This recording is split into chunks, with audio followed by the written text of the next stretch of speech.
As you can see, we have a couple of deer. One of them you can see, I heard one of them rustling back there.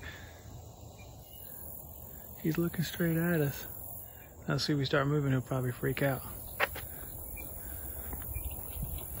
Now if he's still like, what's up?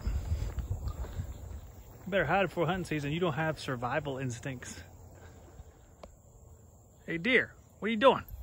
Well, I just saw like a hawk like 20 feet away from me. I was like, I couldn't get to my camera. My camera's back here. Oh, let me see. Hey, nice keister, right? Yeah, my camera's back there. I couldn't get to it. Man, I gotta be more prepared, guys. I'm walking today just so I can take pictures. There goes a mile. Nice slow walking pace. You guys gonna talk about today? Man, today was wild. I was, strolling by the forest here. Today it was, I don't know, man. Last night, my wife thought she had a pill stuck in her throat, and she started to freak out because, of course, you think you're gonna choke, even though the pills are little, so theoretically you wouldn't choke, I guess, unless you had some sort of allergic reaction or swelling or something, but she was starting to lose her mind. So, an ambulance came and got her. The ambulance has been in my house like 3 times already this year, twice for my mother-in-law, now once for my wife. They're going to be like, what now? But they probably, I hope not again this year. Let's say, I hope it doesn't come again this year.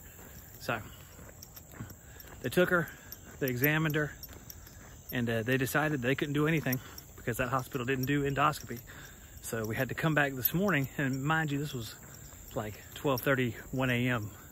this morning, and then we had to wake up at 5:30, or wake up before 5:30 and go to Wilmington to get the endoscopy. So I dropped her off, and geez, I'll go into it in just a moment. Here, Tree of Life, we're going underneath it. I love this thing. It's a beautiful tree.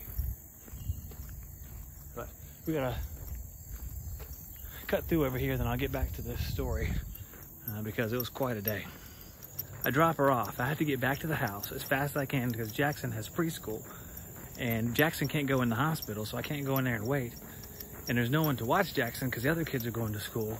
So I come up with the idea, because someone has to watch the mother-in-law. So it's too taxing for one child to do all that work. So I'm thinking Mallory, my daughter, could stay behind, watch the mother-in-law, but then I receive word that Mallory's gonna be chosen to do some homecoming activities for JROTC. It's like, okay, so my son, Andrew, stays behind because he has a free period. My daughter goes to school, which was good. But then, things worked out. My wife was done super quick. I came and picked her up and came home in time for my son to get to his second period. And we didn't miss a beat. So a lot of stress, not much sleep. But it worked out as seamlessly as it could compared to the way it started. I guess I should say also that my wife is fine. Well, relatively, she has an ulcer, and she had a little bit of a scarred area where that pill was at, but overall she was doing really well, and she did a good job, and it was quick, so I didn't want to get away without telling you guys she was all right. You can see we got a beautiful sky over there. You can see the rain coming in. See the rain coming in, the little misty stuff underneath the clouds. Like you guys don't know what rain is. It's like water from the sky. It's a beautiful scenery, man. I tell you what, you don't get to notice it unless you're taking the time and walking along. Here we are again with the deers.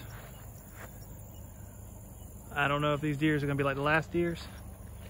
The guys mowing the grass over there, they don't seem to care.